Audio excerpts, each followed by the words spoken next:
Welcome to Beyond Love and Light podcast, where we bypass the fluff, lift the veil, and explore how to navigate the human experience as a spiritual being. I am Laura Gavander, a transformation coach, psyche and emotion code facilitator. Join me as we delve into topics relating to human consciousness, alternative healing modalities, quantum physics, and the psychology of spirituality.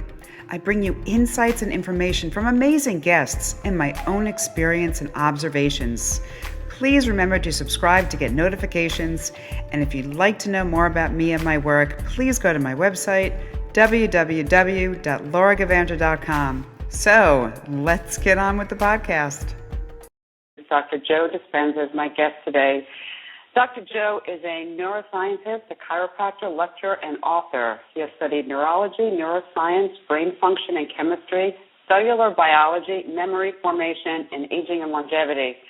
His approach creates a bridge between true human potential and the latest scientific theories of neuroplasticity. He's the author of Evolve Your Brain, The Science of Changing Your Mind, which connects the subjects of thought and consciousness to the brain, the mind, and the body. In his new and second best-selling book, Breaking the Habit of Being Yourself, How to Lose Your Mind and Create a New One, Dr. Dispenza explains that you are not doomed by your genes and hardwired to be a certain way for the rest of your life. He bridges the gap between science and spirituality, and he was also one of the scientists, researchers, and teachers featured in the award-winning film, What the Bleep Do We Know? Welcome to the show, Dr. Joe. How are you? Very good, Laura. I'm happy to be with you. So I guess the most obvious question for me anyway is you're trained as a chiropractor, you still have a practice, and yet now you're considered one of the leading experts on brain neuroplasticity and neuroscience. So I'm really curious, what inspired you to continue with your studies beyond just chiropractic? Well, I think there's two real models that we kind of fall into. One is kind of the materialistic, reductionistic model of science where you continue breaking things down into smaller parts and studying them and look for reasons why things are the way they are. And I think it's a strong progression for us to gather information, but there's a new science that's emerging that really tells us that there's more to us than we really can see, and that begins to cause us to really question the nature of reality, and that view is very vitalistic. That vitalistic view tells us that, first of all, this idea of, parts and pieces and hardware, the materialistic view of reality, you can't even explain how a cut heals without all of a sudden bringing in some unseen order that's orchestrating this whole process. So when you start studying people that have been diagnosed with conditions and they were sick and treating conventionally and non-conventionally and getting worse or staying the same, and all of a sudden they get better, you have to start looking to see what the cause is that's producing the effect. And one of the most important ingredients that I came across in my research was that there was an element of mind that was orchestrating all of this. And so then you have to ask, what is mind and how does the brain work? And are we really our bodies, or are we a consciousness that orchestrates and manipulates the brain to produce different levels of mind? So it started me on a journey because I was interested in really saying, well, if there is a spiritual aspect to us and science really is bridging the gap between spirituality and the nature of reality, then I have to really start looking and piecing the model together. So I just got very excited about really saying, okay, there has to be some correlation that subjective mind has some effect on the objective world. And you have to look at the quantum model of reality. You have to study neuroscience, neuroendocrinology, all the way down to our genes to see that, wow, there is a very, very strong correlation between all of those things. And so I just started pulling the string, and it's just been kind of a nice little journey. Well, I think that there's a very interesting intellectual division that's happening right now in our culture because of so much information. There's so much information available now, that the current paradigms and models are beginning to break down, whether it's the scientific model or the religious model or the economic model, the political model, education. All of that's beginning to break down because information is so available. And people can, get on the internet and really begin to look at and study some important things about the way the world works. And so it's empowering people to really get a grip on what they want and really start to question really what's true. And I think that it's a really important time in history to be alive. I'd love to talk about your book, your latest book, Breaking the Habit of Being Yourself, which I was hooked on the introduction. I got past the second page and I said, oh, this is good. And one of the things that you're so good at is really taking this information that is pretty complex and pretty out there for a lot of people, and you make it so easy to understand and so easy to digest. In the book, you talk about that in order to make any sort of change, you must be greater than all things physical in your life. Now, how does one do this if all that most of us know is what is in their physical life? This is a great question. Well, the privilege of being a human being is that we can make thought more real than anything else. That's the privilege. That we have this mobile thing called awareness, and we can, in a very, very natural way, begin to think about some future event and start thinking about the outcome of that event, and we can obsess about some worst-case scenario. And to the exclusion of everything else, that thought becomes real because we have all the biological and neurological hardware to do this, that the body begins to physiologically change and begins to believe it's in that future event in the present moment. And we can unfold the past bitter memory that's tattooed in the recesses of our gray matter, and like magic, it comes to life. And in that moment, it's real. And the brain and body then begin to produce the same chemistry if it's in that past event.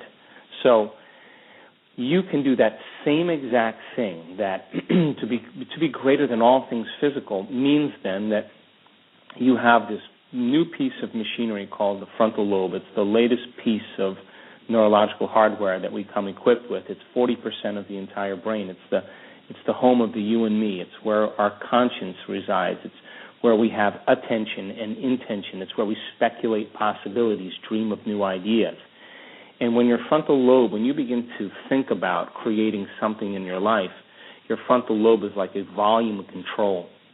And it lowers the volume to the circuits in your brain that process time and space. When that happens, the thought that you're thinking literally is the only thing that you're present with.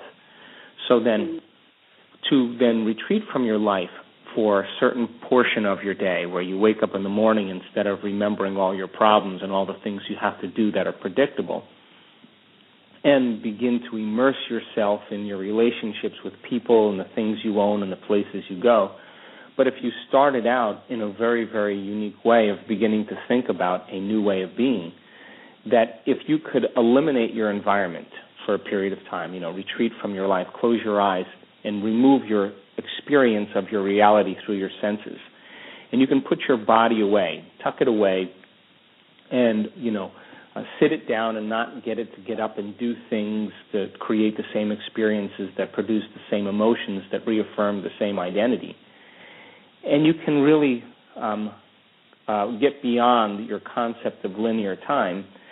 That's the moment when you get beyond the environment and body and time, is the moment you walk through the door to the quantum field. That's the ticket, because you can't enter the quantum field as a somebody. You have to enter as a nobody. You have to enter as no one, no thing, nowhere, no time. You have to really, really enter as pure consciousness. And when you enter as pure consciousness, what we realize is that when you enter as pure consciousness, then you have dominion over your body. You can change your health. You have some control over affecting your environment and creating some new future in some new time. And so I think most people really already know how to do this. And I think that you can make it a skill. I think that it's something that if you practice enough times, you begin to measure the effects of you at cause. And that's really makes life exciting, because when you take the time out of your day to create an unpredictable future, something new in your life, the excitement of that is that it comes in a way that really surprises you, that you least expect. And when you see the outcome of you as the quantum observer in your life, you pay attention to what you did, and you do it again and again and again. And now you're empowering yourself, and you're no longer allowing your external environment and your body and predictable linear time to control how you think and feel. How you think and feel now is somehow controlling and affecting your external environment. So you're saying that it has to show up in a way that's going to surprise you and that there's no doubt that this is because you tapped into the quantum field? Right. I mean, think about this. I mean, when you're creating a new future, in order for it to be new, you have to create it in a way that really is unpredictable, because if you can predict it, if you can expect it, it's nothing new. It's more of the same. So you have to have this kind of interaction with this unseen hand, this invisible intelligence, and you have to understand that you have the intention, you observe the future you want, but it has to come in a way that's novel, that surprises you, that catches you off guard, and it leaves no doubt that what you did inside of you produced some result outside of you. And that is when you begin to realize that the unexpected, the unknown, really starts to become an adventure instead of fearing the unknown and thinking that it's going to be something terrible. I would imagine that people that are trained that say, okay, this is what I want, and I visualize this, and this is how it's going to happen, they probably get tripped up because then they get into, well, that's not really possible. And I think what you're saying is by just, it doesn't matter how it's going to happen. The universe is going to take care of that. So basically get out of your own way and just allow this to happen. Yeah, it's a very, very delicate balance, Laura, between intention and surrender. You know, intention is getting very clear on what you want, right? But then you have to surrender to a greater intelligence, and you have to allow the universe to begin to organize it in a way that's right for you. And this is kind of a unique process, because in order for you to do that, you have to lay down the very thing you used your whole life to get what you want for something greater to step in.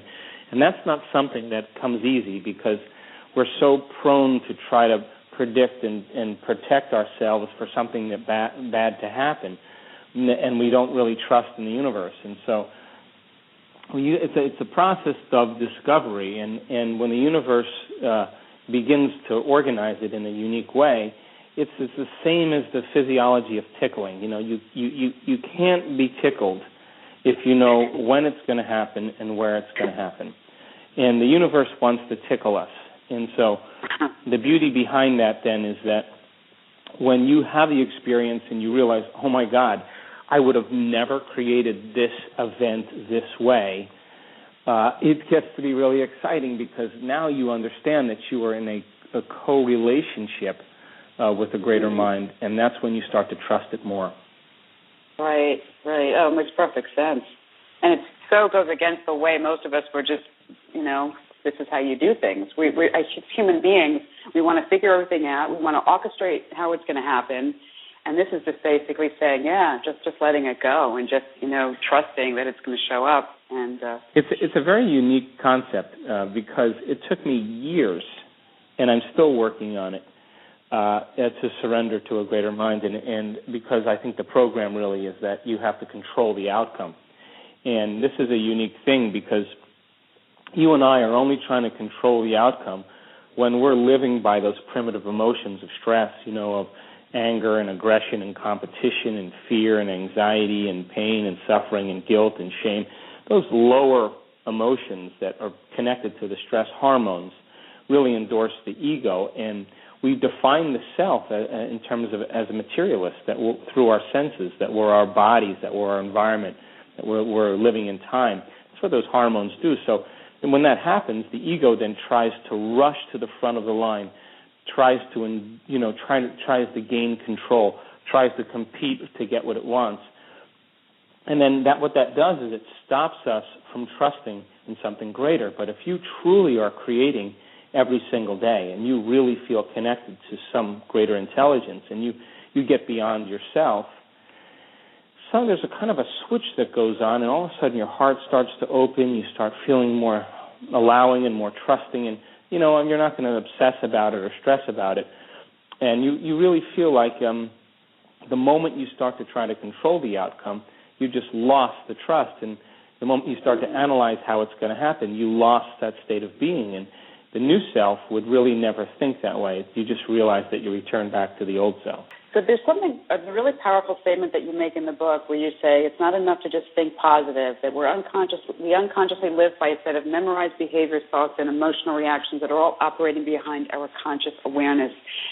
From that statement, and I'm going to really go out there with this, that would make one believe that most self-help prescriptions out there, like 99% of them, really would not be effective for any long-term change because they're not accessing the subconscious. Would you agree with that?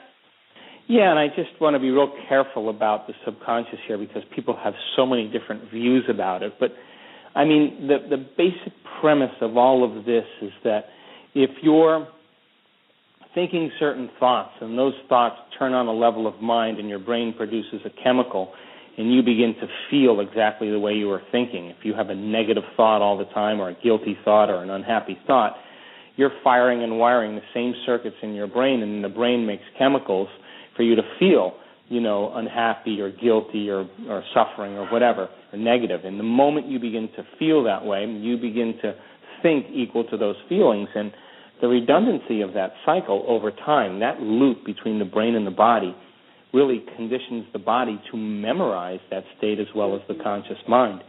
And once the body knows as well as the mind, that's called a habit. A habit is when the body is the mind. Now, this is science. Now, this isn't metaphysical jargon. It's published that 95% of who we are, really by the time we're 35 years old, are those memorized behaviors, whether you're an expert at complaining or making excuses or feeling sorry for yourself or overeating or undereating. That's happening because there's a program in there that runs just like a computer program, and it only takes one thought or one reaction from some condition in your environment, and the next thing you know, it's running automatically. And so most people are going to try to think positively, but they've memorized negativity for 20 or 30 years. They're going to create a dream board of their future, that they want with their new life, but they're going to feel unworthy. That's mind and body in opposition. So then when you get your mind and body working together, your thoughts and feelings aligned, when you get to that point, because thoughts are the language of the brain and feelings are the language of the body, when you align those two things, you're in a new state of being. So our whole reason for doing this is really that once we're in a new state of being and we can maintain that modified state of being, our biology, our circuitry, neurologically, our genes, our chemistry literally reorganizes itself to reflect that new state of being. So it may take some practice every day, and it means then you're not going to wake up and begin to return back to the same self. You're going to change your state of being, and a new state of being is a new personality. And a new personality then creates a new personal reality. Oh, easy.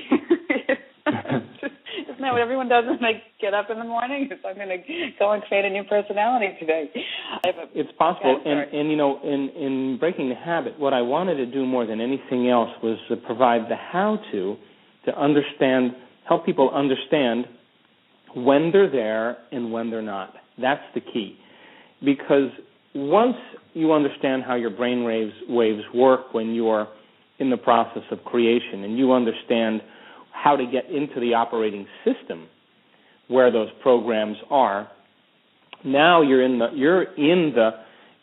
very mechanisms where you can make measurable changes. And so once you understand a little bit what science has to say when you're overanalyzing and when you're overthinking and what the stress hormones do to your brain and how you move into very high frequencies that really cause you to analyze your life within the emotion that you're experiencing, and the answer will never be in that place. It's beyond that emotion. And when people begin to understand that, they have some really important tools to really begin to carve out a new self. So this concept of changing one's personality, I think for a lot of people hearing this may sound a little disconcerting because they'll have thoughts like, do I have to get all new friends? Are people going to recognize me? A new personality, that sounds, pretty heavy.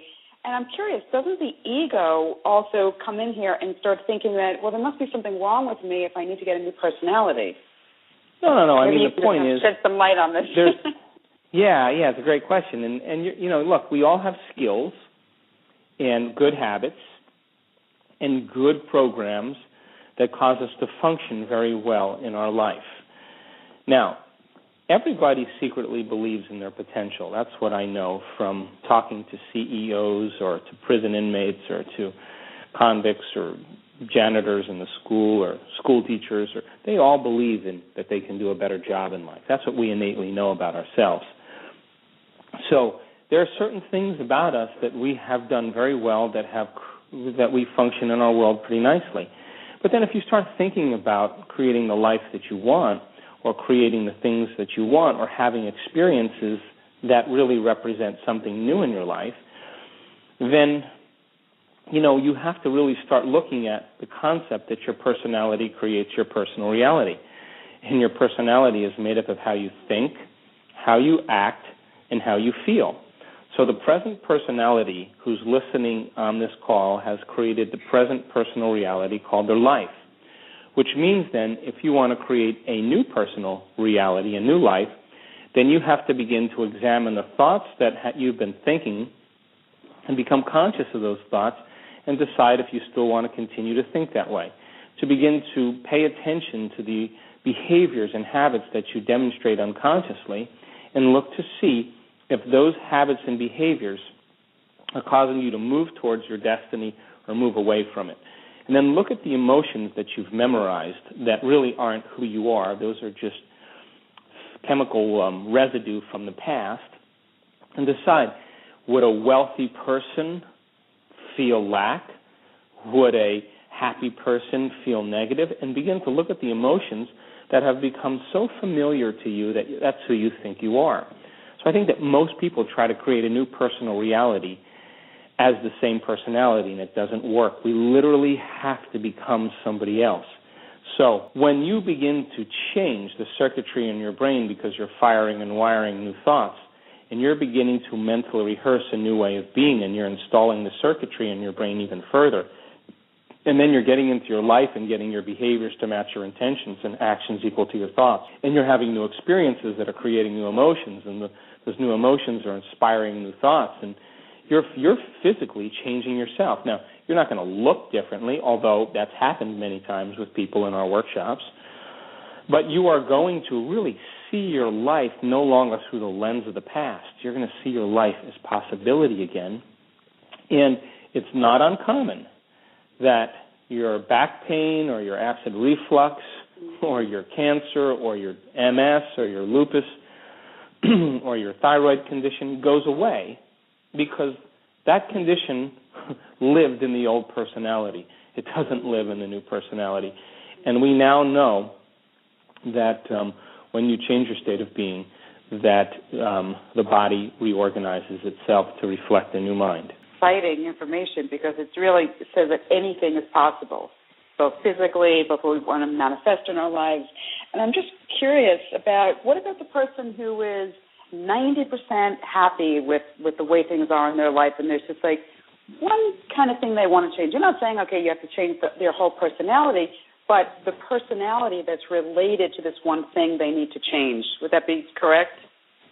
Yeah, and that's pretty easy. I mean, look, think about this. Most people, 90% of the thoughts that they think are the same thoughts as they thought the day before. So the same thoughts lead to the same choices. The same choices lead to the same behaviors. The same behaviors create the same experiences.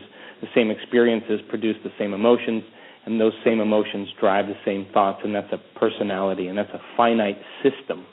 And that then begins to cause the body to really head for its genetic destiny. So let's just say a person's 95% happy with who they are. But then, it begs the question, if you can predict your life, everything that's going to happen in your life all the time, there's going to come a moment where you're going to all of a sudden become very complacent. And all of a sudden, if you don't have a dream or a goal or a purpose or a future to look forward to, then on some level, then you really aren't evolving. So then learning new knowledge, new information creates new thoughts. New thoughts should lead to new choices. New choices should lead to new behaviors. New behaviors should create new experiences. And new experiences then should create new feelings and emotions, and those new emotions should inspire new thoughts. So then we're only limited by the knowledge that we have. So if you start thinking about what's possible and what's available, the person who's waking up is going to say, gosh, I want to have a mystical experience. I've never had one. I want to have a transcendent experience. I want to feel peace in my life, in all areas of my life. I want to create a foundation, and I want to contribute to whatever. So a person then starts thinking beyond their present comfort zone, that they step out into the unknown. That's where all the miracles begin to happen. I want to talk about your meditation, which goes along with the book that, as I told you earlier, I've been doing. And there's something so interesting that you say in it. And as part of the process, you say, take the mind out of the body.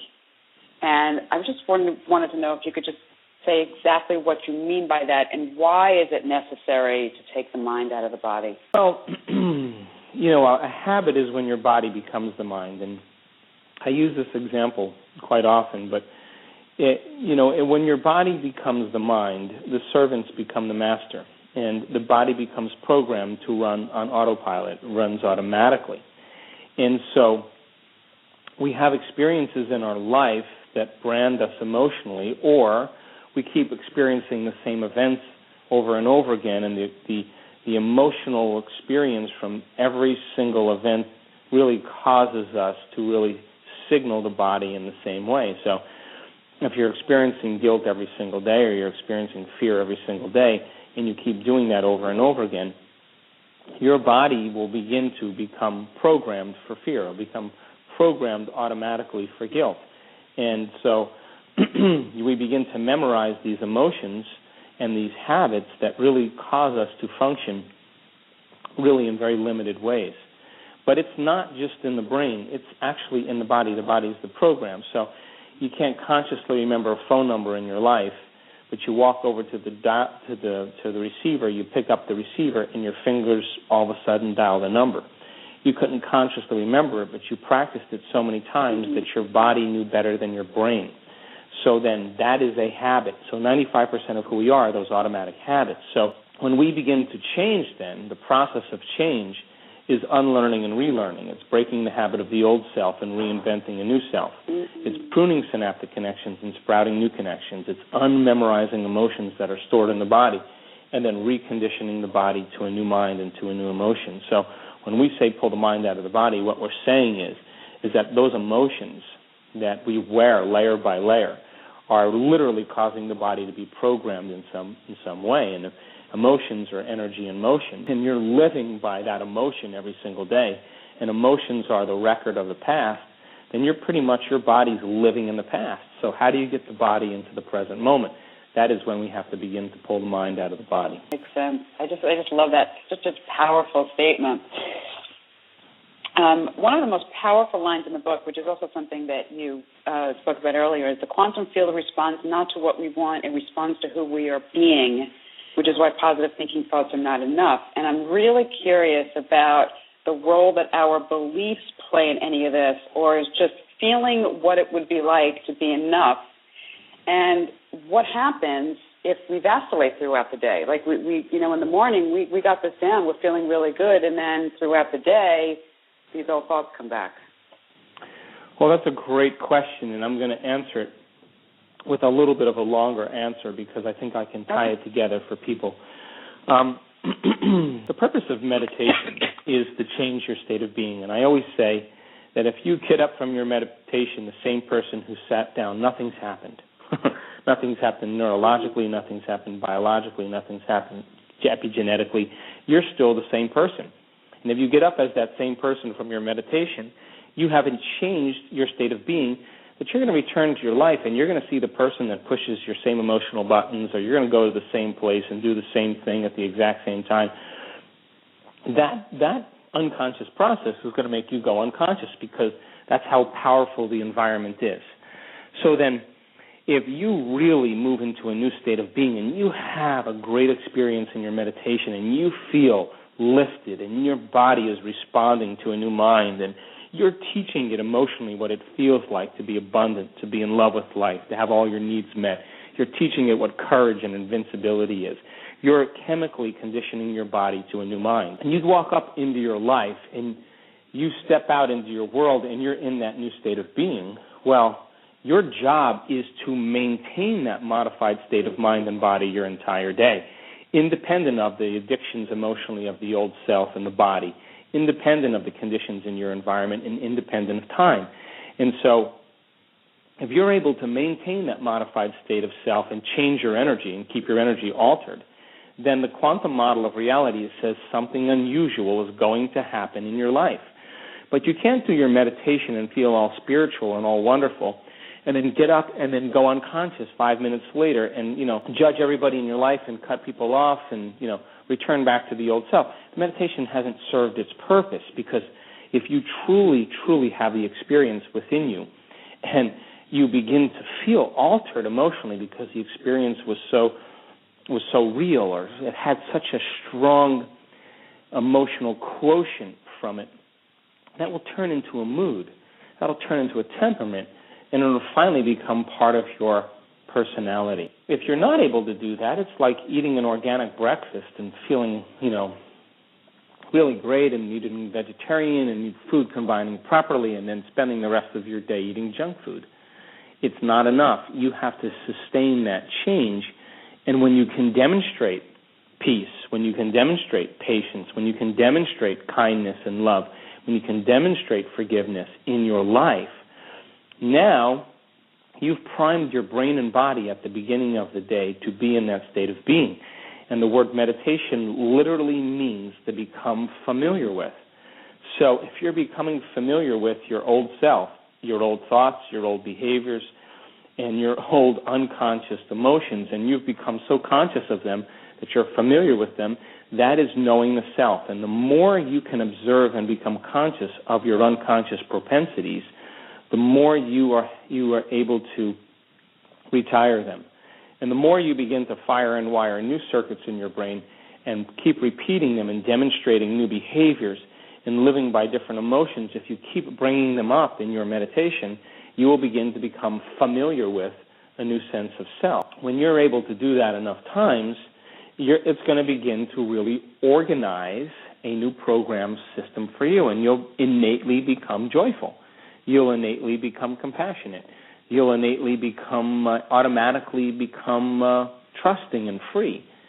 So it requires a little bit of practice. And so you asked about the belief. Well, a belief is just a thought you keep thinking over and over again until you fire and wire it in your brain. And a belief has an emotional component because beliefs are usually connected to past experiences, and the end product of past experiences are emotions. So you have a few events in your life and you say, I'm unworthy, or I don't deserve this, or I'm not good enough, or I'll never be successful. That's because you had a few experiences where it branded you emotionally, and the boundary of your belief is how you feel. So you feel unworthy, or you feel lack, or you feel undeserving. That's because it's from the past. So most beliefs are they come from our thoughts and feelings from the past. Now, if you take a thought and a feeling, a thought and a feeling, and a thought and a feeling, and you string them together, that's called an attitude. So you have a series of good thoughts that are connected to a series of good feelings, you've got a pretty good attitude. If you take a series of negative thoughts that are connected to some pretty bad feelings, you have a pretty bad attitude. So the way you think and feel is a state of being, so an attitude is a short state of being. But if you string attitudes together, an attitude, an attitude, an attitude, an attitude, that's called a belief. And a belief is an elongated state of being where you're thinking and feeling the same way. And so the way you think and feel creates a state of being, and if you do that for a long enough period of time, you condition your body into that belief, and then a belief becomes an automatic, unconscious state of being. So in order to change a belief, you have to make a decision with such firm intention that the amplitude of that decision is greater than the hardwired programs in the brain and the emotional addiction in the body, and the body literally has to respond to a new mind. You have to literally, when you make that choice, make the choice become an experience that you never forget. And when you do that, you literally rewrite the program in a matter of seconds. Now, here's the problem. Most people wait for crisis or trauma or disease or diagnosis or loss to finally make up their mind about change. And my message is, why wait? You can learn and change in a state of pain and suffering, or you can learn and change in a state of joy and inspiration. I like the idea of doing it because we can. Well, it seems like people do it when they're in that place because they'll do anything. People say, I have nothing to lose. You know what? I'm in this horrible state. I'm feeling miserable. Hey, I have nothing to lose. Where when things are going well, we just very rarely do we initiate any sort of change. So, of course, I agree with you. That's it. The common ingredient is you have to be so uncomfortable that you really cannot go back any longer. You don't want to see anybody any longer. You don't want to go anywhere. You want to do anything the same way. You're going within. It's kind of a natural phenomenon. But we can make that a skill. And that's what the book's about, making it a skill. You mentioned nerve cells that fire together, wire together, and that is Hebb's law, if I'm correct? Yeah, that's Hebbian learning, yeah. And it's a great way to basically say that if you're thinking the same way, acting the same way, feeling the same way, don't expect your brain to change. But if you want to think a different way, it's going to take you firing and wiring new thoughts into your brain. And one of the ways to do this, correct, is to, throughout the day, when you may feel yourself going back, having that old feeling or the old thought, there's the awareness throughout the day, and then notice it and stop it at that point. Exactly. And I think it takes a little bit of kindness to yourself in understanding that, man, we are just really creatures of habit, and in that if you're really going to break a habit, then you're going to really have to stay conscious. And the more you practice being conscious, and this is from the research out of the University of Wisconsin in Madison, the more you are conscious in paying attention, you develop the skill of awareness and paying attention. And consciousness is awareness, and awareness is paying attention. And the research shows that if you keep paying attention and you keep practicing awareness, you'll get more mindful and you'll get more clear, and your life will get more peaceful. And the law of attraction is that only gold attracts gold. Lead doesn't attract gold. If you have to be gold to attract gold. And we're saying the quantum field responds to who you're being. Then if you are really moving into a state where you want to attract something in your life, then, man, you better make sure that you're not waiting for your wealth to show up and then give thanks, or the love of your life to appear and then you're happy. That's the Newtonian model of reality, of cause and effect, waiting for something outside of you to change how you feel inside of you. And once the experience happens and you feel differently, you pay attention to whatever caused it outside of you, and that event is a memory. That's the old model of reality. Like, oh, now it finally showed up. Now I'll give thanks. And this is an unconscious program. But the quantum model of reality says you got to teach your body emotionally what that future experience feels like, so much so that you're signaling new genes and new ways in your body of the unconscious mind, is believing that event is happening to you in the present moment or has already happened, because gratitude means emotionally that the event has already happened, and it is the ultimate state of receivership. So the materialist will always wait for the experience to happen to give thanks. The quantum mind is giving thanks ahead of the experience and coupling that elevated emotion with a very clear intention. And the research shows that an elevated emotion like joy or gratitude or goodwill or love, combined with a very clear intention, a thought, changes matter. It has an effect on matter. So then, if you really begin to unravel this a little bit more, when you are giving thanks and bringing up the thought of a future, and you're combining the clear intention, you're making thought more real than anything else, with the elevated emotion, you're experiencing the event, and when you experience that event, experience enriches the brain and emotionally conditions the body. And now, if you're able to do that properly, and you're in that state of being, you're causing an effect. It's no longer about cause and effect. Who you're being is causing an effect in your life. And you've already experienced the event, and you know it's going to happen. You don't know how it's going to happen or when it's going to happen, but on some level there's a feeling that you know it's going to happen. Now, relax, because it's going to find you. You share a really fabulous story in the book about your daughter manifesting a trip to Italy and then about the shopping spree. And I'm really curious, and the details of that were just really, really fabulous. I'm curious, if someone starts this process younger, and I'm sure, this is something that you probably worked with your kids, when they were pretty young and how to do this. Is it easier to sort of to have these things work out the way you want rather than someone who's much older, who's got so much more of this emotional life behind them? Sure. I think it's both.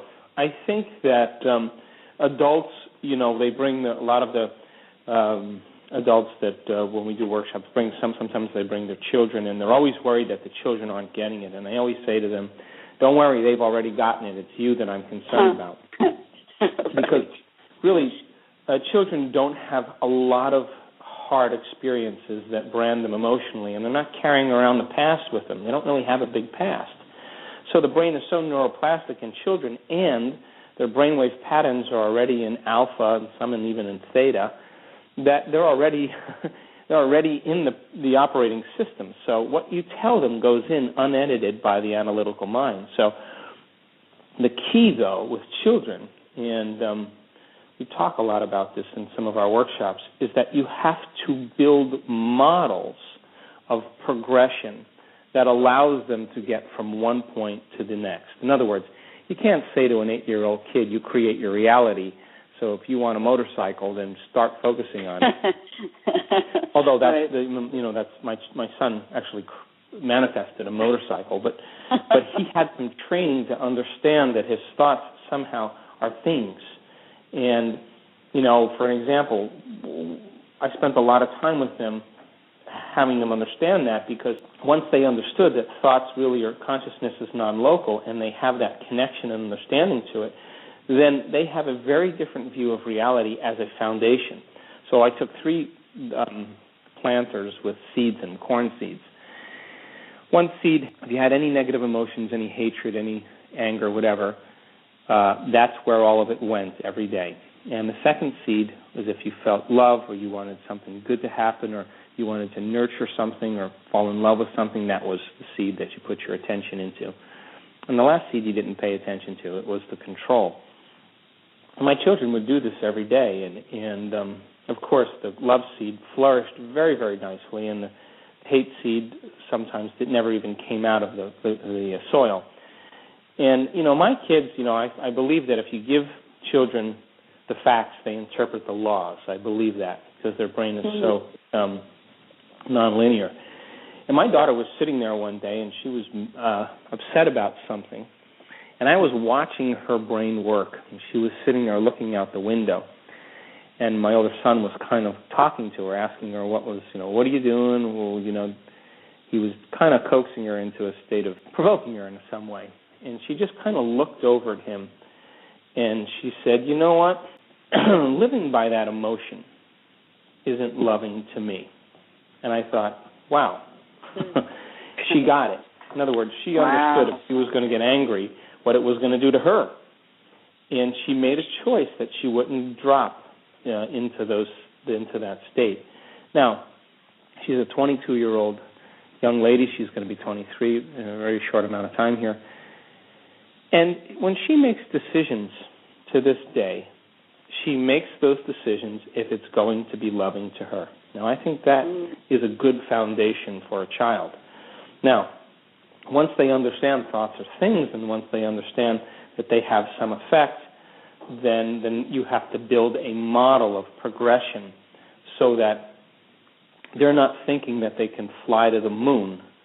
Because believe me, we have people in our workshops that think that they just can go from here to there without a certain amount of training and a certain amount of experience that gets them there. I think with children, if you set up the criteria and the conditions for them to really start to embrace it and start to understand it and start to really play with it, they progress very, very well because they understand now that there's a foundation for them to build on. I love that. That's so fabulous, and I love how your daughter just came to the, this is not loving to me. I mean, what a fabulous way, one, to get early in your life, and then to have that as basically your guidance for going through life is really incredible. There is something else I wanted to ask you that I think it's really, really very impactful. You talk about us getting addicted to emotions, and I know this is probably a much bigger topic than we probably have time for, but if you can just briefly say how we get addicted to these emotions, and then you compare trying to change your emotional pattern to going through drug withdrawal. Do we really hold on to it that tightly? Well, I mean, what's an addiction? Isn't an addiction something you can't stop? It feels really good when you do it, feels really bad when you stop it. Mm-hmm. So if you were angry and I came up to you and I said, hey, Laura, listen, I know you're angry, but listen, what I want you to do is I want you to stop right now. And most people would tell you that, go to hell because they're in the emotion and they're in the intoxicating chemicals of those emotions. And I'd say, yeah, I know, but I know you're angry, but just stop. Well, if you can't stop anger, if you can't stop sadness, if you can't stop guilt, if you can't stop unworthiness, if you can't stop fear, then on some level those emotions have a very strong addictive component. Now, a little bit of physiology. When you have a primitive nervous system called your fight or flight nervous system, it's a sympathetic nervous system, that nervous system is designed to mobilize enormous amounts of energy to prepare you for some threat in your external environment. You see a lion and it starts moving towards you, that sympathetic nervous system is going to turn on and you're going to get a lot of adrenaline moving through your body, and you're either going to square off with the lion and fight or you're going to run for your life. When we react to people or conditions in our life, we turn on that same mechanism. We turn on that fight or flight nervous system. Now, all organisms in nature are designed for short-term stress. The zebra gets chased by the lion, and it outruns the lion. 15 minutes later, it goes back to grazing. The event is over. The body returns back to normal homeostasis, normal physiology. And stress, by the way, is when your body's knocked out of homeostasis, when it's knocked out of balance, when it's knocked out of its normal physiology. The stress response naturally returns it back to order. So if all organisms can handle short-term stress for threats in its external environment, human beings just tend to be a little bit different because we can turn on the stress response just by thought alone. We can think about things, bills adding up, rent is overdue, problems at work, whatever, and we can focus on that thought to the exclusion of everything else, that we begin to produce those same chemicals, and we begin to become addicted to those chemicals because the rush of adrenaline gives the body a jolt of energy. And we begin to associate the problems and conditions in our life unconsciously with our emotional addiction, and we use those conditions to reaffirm our addiction, to remember who we think we are as a somebody. And so then when it comes time to change, you got to break out of a relationship or a bad condition in work or whatever, all of a sudden the body's so addicted to fear, it's so addicted to unworthiness, that it can't predict who it's going to be if it doesn't have that. So people cling to the same conditions in their life and they never change. Well, when you turn on that stress response and you can't turn it off and you keep mobilizing all that emotional energy, there's no energy in your body for growth and repair. There's no energy for long-term building projects. There's no energy for creation because you're using all of your energy, and your body, as the unconscious mind, is believing every day that there's a predator hiding around the corner. And so it's a scientific fact that the chemicals of stress push the genetic buttons that create disease. The hormones of stress literally dysregulate and downregulate genes. So if you can turn on the stress response just by thought alone, then those thoughts are very addictive. We become addicted to our thoughts, and our thoughts make us sick. So then all of a sudden, when people begin to realize this, they begin to ask themselves, well, if I created this sickness by those emotions, is it possible that my thoughts can make me well? And so when you change, truly change, you have to cross the river from the old self to the new self.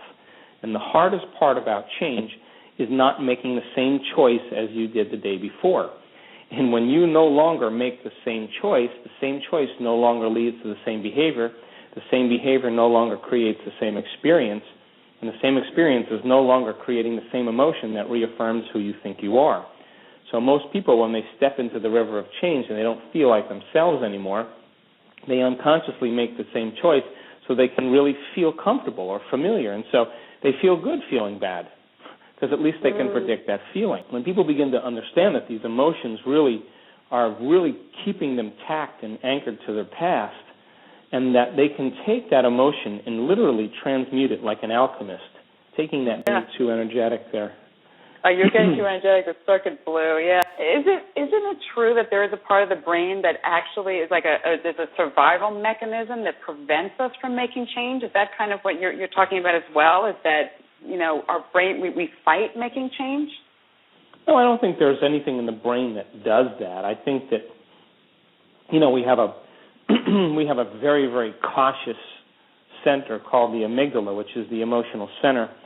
And the amygdala is very, very, very primal in the sense that some of our core emotions exist there, like aggression and anger and sadness and pain and joy and fear. And so if a person is, had some rough experiences and they have been branded or injured emotionally, then that amygdala will not let them step into the same condition. But the problem is that they start looking at every condition in their life as a potential to lead to the same condition from their past. So they can't go anywhere because they're always protecting themselves for that condition to happen again. And I think all of us on some level do that. So I think understanding that, though, the amygdala is very neuroplastic, and the research shows that it could rewire itself also. It just takes a little bit of a oomph, a little push. I mean, I love this. I could talk about this for the rest of the day, but I'm not going to. I know you have, I'm sure, other things you have to do in your day than to stay talking about this. But I'm really curious, and I'm sure my listeners are as well, about, if you wouldn't mind sharing, what your daily practice is. I mean, you don't sit and meditate for 3 hours a day, do you? I don't want to overwhelm anybody. I am an early riser. I like to wake up early. And I ask myself the same question every single morning. I ask myself, what is the greatest ideal of myself that I can be today? What is the greatest expression? How can I live this one day as a great lifetime? I begin to look at the aspects of myself that I no longer want to bring into my new future. And I just get very clear on who I no longer want to be. And I get very clear on who I do want to be, and I don't get up until I am that person. Now, there are certain things that, we teach at our workshops that really help people understand more about finding the present moment and, refining the skill of meditation. But I allow for 2 hours a day because some days it takes me a while to get beyond myself. And, if I don't get beyond myself that day, then I'm going to be left with me living in my predictable self.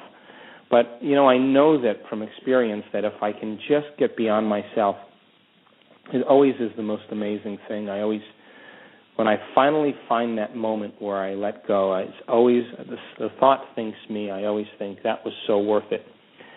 So I think that you can take as much time as you need, but there's some key ingredients that allow us to know when we're there and when we're not. And so I allow for 2 hours because it gives me time to really relax. I'm not thinking about, I got to hurry up and do this. How people do that. They stick their meditation as another thing to do. And if they do that, they're fooling themselves because they're not present. I allow for 2 hours. Some days I don't need that much. Some days I do. But if I give myself that laxity and give myself that room, I do a much better job. I love that. I love that you're just kind of open to whatever it is that you need for the day. So you mentioned your workshops. Where can people get a hold of you and your website? Because I know you list all the workshops that you're doing all over the world. You're a very busy guy. Where can people get a hold of you? Well, my website is just drjoedispenza.com, drjoedispenza. That's great. Well, Dr. Joe, thank you so much for spending this time. This has been just such valuable information. I can't speak highly enough about your book. I recommend everyone go out, Breaking the Habit of Being Yourself, get the meditation. It's really, really fabulous. So thank you so much. What an honor and thank to speak you to for all that you do.